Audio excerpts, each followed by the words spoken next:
Coming up, we take a look at updates for information protection solutions for Microsoft 365 for pervasive protection of your data at rest, in use, and in motion, wherever it may reside. Whether that's in Microsoft's cloud, SaaS apps, in non-Microsoft clouds, and even in your own data center in on-premises file servers. We'll also show you how the new unified classification supports an even broader set of file types, including formats such as Adobe PDF.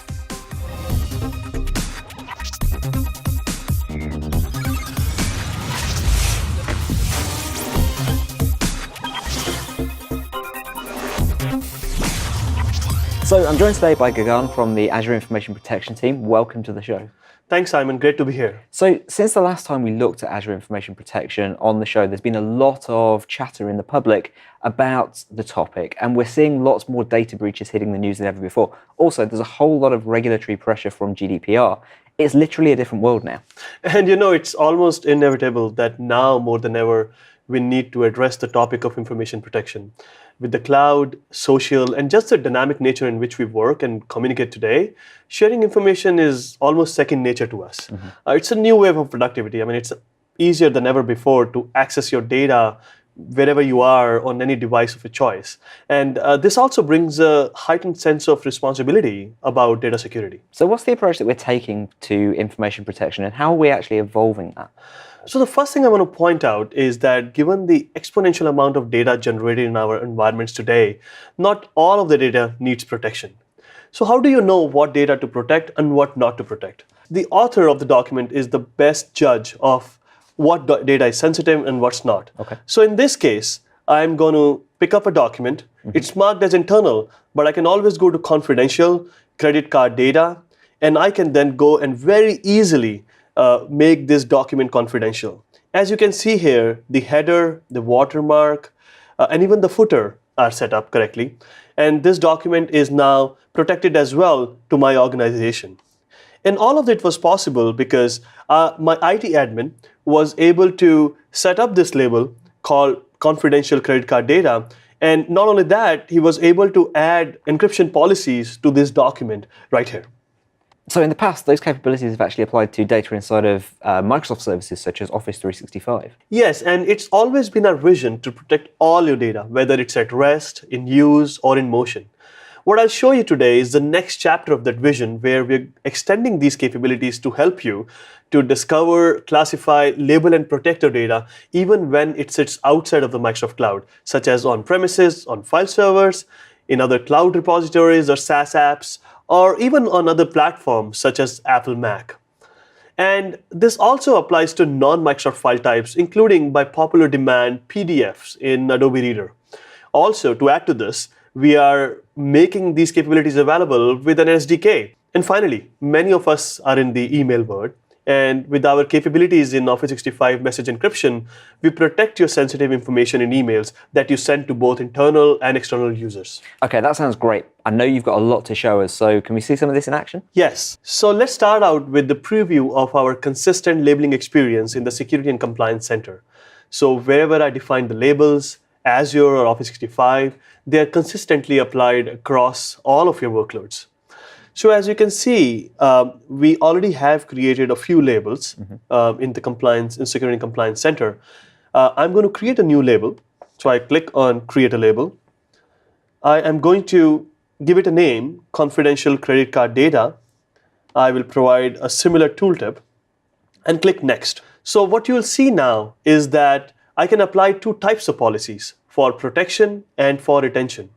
For protection, I will choose the advanced protection and then encryption. But first, let's go and take a look at what options are available to me. So I will click on, and you'll see that I have options ranging from block users from sending email messages outside the organization to sending incident reports in emails. Okay. But in this case, as we said, we're going to click on advanced protection, customize the settings, and add a few users from my organization. So what I'm going to do is I'm literally going to choose all the users that exist in my organization and click Add and save this policy. So now the protection action, I have already applied it. The next thing for me is to go and choose the retention policies that I want to apply for my organization. Okay. So I will turn on the retention policies.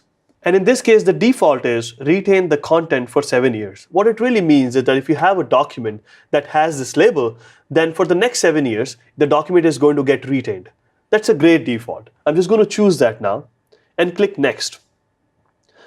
We also have some advanced options available for you that allow you to add watermark, headers, and footers. So in this case, I'm going to add a watermark. And I have the choice to add whatever text I want for the watermark. In this case, I would choose the same text as I had added to the title of the label. I will click Save and then click Next. Okay. Now we're going to add conditions to automatically apply these labels to these documents. And that's really important because lots of users actually don't always label their documents. That's correct. And that's one of the feedbacks that we hear from you, that you would want to make sure that the automatic labeling happens more and more. So now I'm going to automatically apply conditions to this label. I'm going to click on Next, and I'm going to add conditions.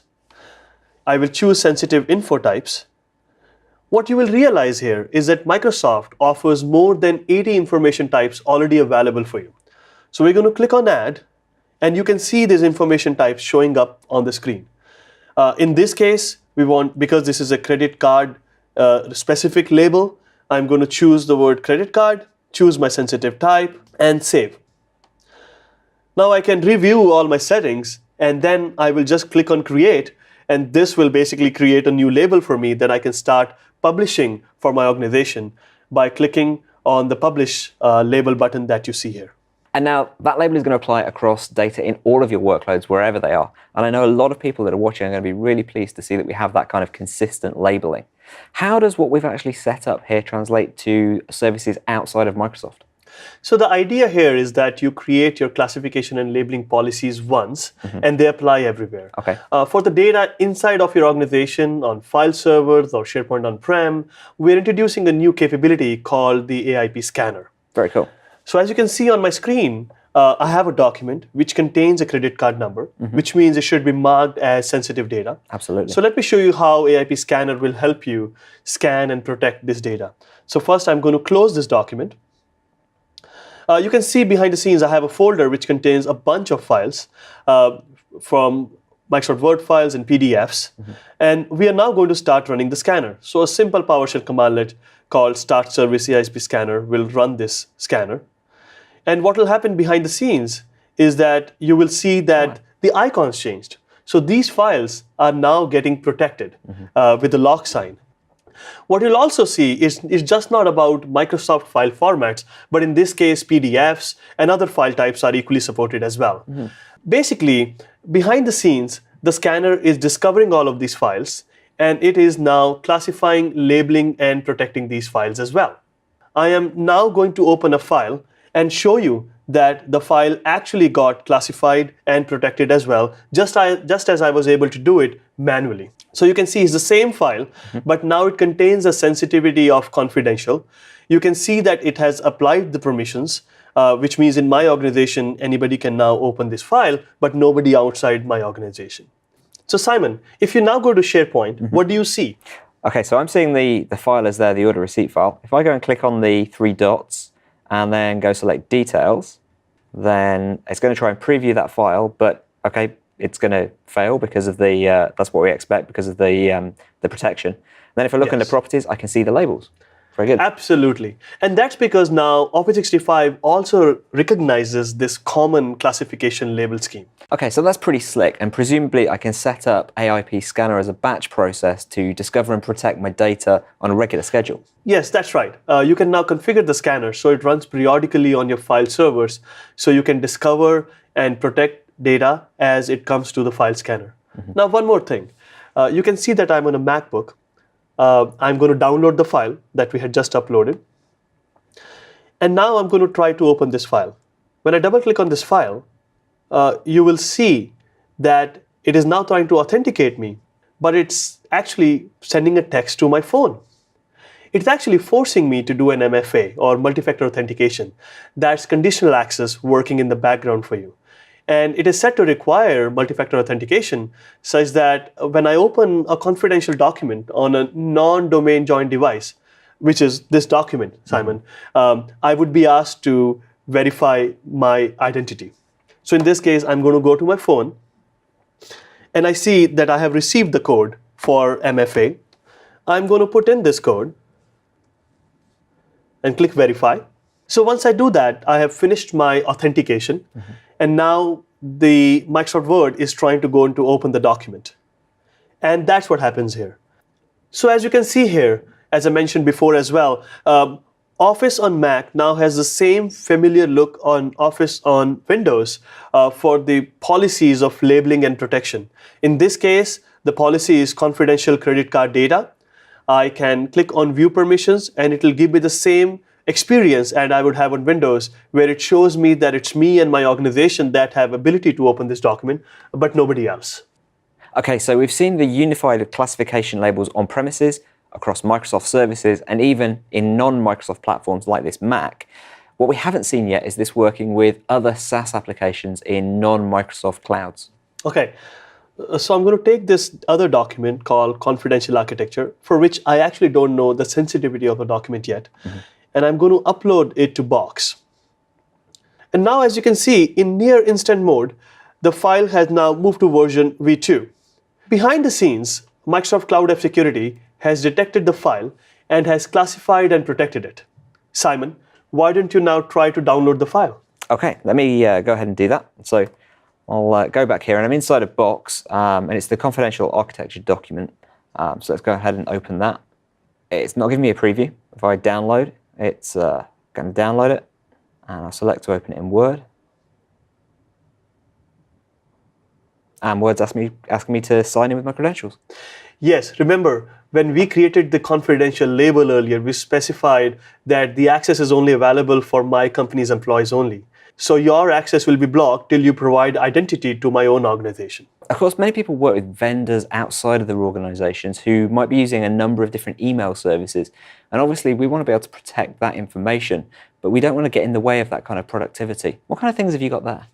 So we recently announced a new functionality or a new version of Office 365 message encryption, which is built on top of Azure Information Protection. This allows you to send secure emails from Office 365, or even if you have a hybrid exchange infrastructure, to anyone inside or outside the organization. You can send protected emails to any email address, including Office 365, Microsoft accounts such as Hotmail or Outlook.com, and Google ID, to just name a few. And you as recipient can open these emails from any app on any device. So now I'm going to show you a demo of it. So I'm here in Outlook, and I'm going to share a confidential piece of information with you, Simon, on your Gmail account. So I'm going to now send this email, and hopefully it reaches you. Okay, so I've signed into Gmail on my machine here, and yep, I've got that email from you. I'm going to go ahead and open that up. And I can see that I've got some branding here that tells me that it's from your company. It's got your name there. And I've got this big read the message button in the middle of the screen. I'm going to go ahead and click that. And it's asking me to sign in with my Google account. Presumably that's the same one that I've signed into my Gmail with. So we'll hit the sign in button there. So in this case, we are pre-federated with Google, which means as soon as you give your consent, we know that we have proven your identity, and we will give you access to the email that I just sent you. That's pretty awesome. I'm here in the document. I can read all of the contents of that email directly inside of the browser. That's pretty cool. Yes, and so try forwarding it and see what happens. So I've got a forward button up here, except it's been grayed out. Right. It's grayed out because I sent the email to you with a do not forward fashion, which means we don't allow you as a recipient to be able to forward this email to others. This is pretty cool. It means that my email is protected no matter which service it actually ends up in, and those protections are always going to be respected. What is it that you guys are going to build next? So we want to continue to expand these capabilities beyond Microsoft services and also apps. The last thing I'm going to show you here is the work we have done with Adobe to further extend our classification and protection capabilities within the Adobe Reader. So why don't we just go ahead and open up a protected PDF from your desktop, Simon? Okay, so I've already opened up the Adobe Reader application, and I've got the confidential document that we want to look at loaded in the middle there. Just go ahead and just double click on that. And it's opened the document up. I can read the text in there. Left-hand side over here, I've got this padlock icon. If I go there and have a look at permission details, it's actually telling me exactly what the document restrictions are, and I can see that it's also being protected by that security method there that says Microsoft Azure Information Protection. Right, so we're working with Adobe, as I said, to open these protected PDFs in Adobe Reader, and at some point in the future, we would make this available in preview form as well. Really good to hear about all of the updates to Azure Information Protection in Microsoft 365. Whereabouts can people go to learn more?